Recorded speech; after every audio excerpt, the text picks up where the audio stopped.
He'll work out of the windup. He's a right-hander, whereas number 44, the pitch to Hankemer, is popped fouling out of play. It's 0-1. McMahon kind of looks like a closer on the mound. He's got long, wavy hair. He's got that hat down, kind of shading his eyes from the batter. This isn't a safe situation, but you hear in the big leagues all the time that closers are just a little bit quirky.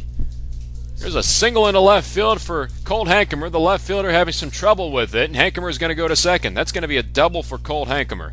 He split the gaps with that ball.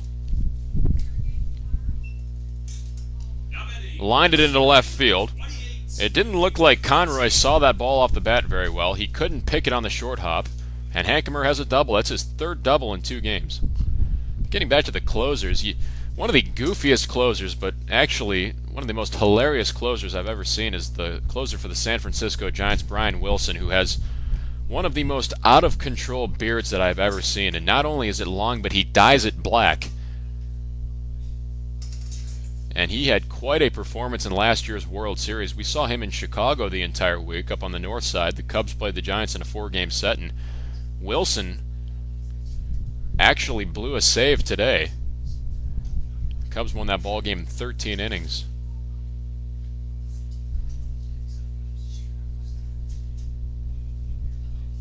Here it's 6-1 Patriots, bottom of the 9th inning. McMahon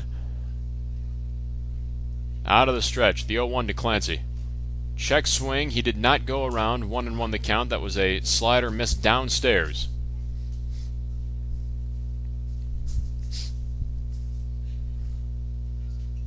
The 1-1 to Clancy. Fouled off, it's 1-2. Other kind of goofy closers that come to mind is the late Rod Beck. Closed games for the Chicago Cubs. Had that long wavy hair, dangled his arm to the right before he came in. He only threw about an 82-mile-an-hour fastball, but he got the job done for the Cubs back in '98. He also was a pitcher for the Giants. And Rod passed away tragically, I believe, in 2003. 2-2 the count to Clancy. Out of the stretch comes McMahon. The pitch is fouled off again. Good at bat by Steve. Then, of course, you got those just regular closers out. You know, no big deal. Mariano Rivera comes to mind. One of the greatest closers in the game. You see Rivera and Hoffman, who are pretty much the opposite of any quirky closer that you see in the big leagues. There's a wild pitch thrown by McMahon. Trotting down to third base is Colt Hankemer. Count runs full on Steve Clancy. Clancy today is 1 for 3. He had a bunt single in the 3rd, stole a base, grounded out in the 5th, reached on an error in the 7th. 6-1 Patriots, bottom of the 9th.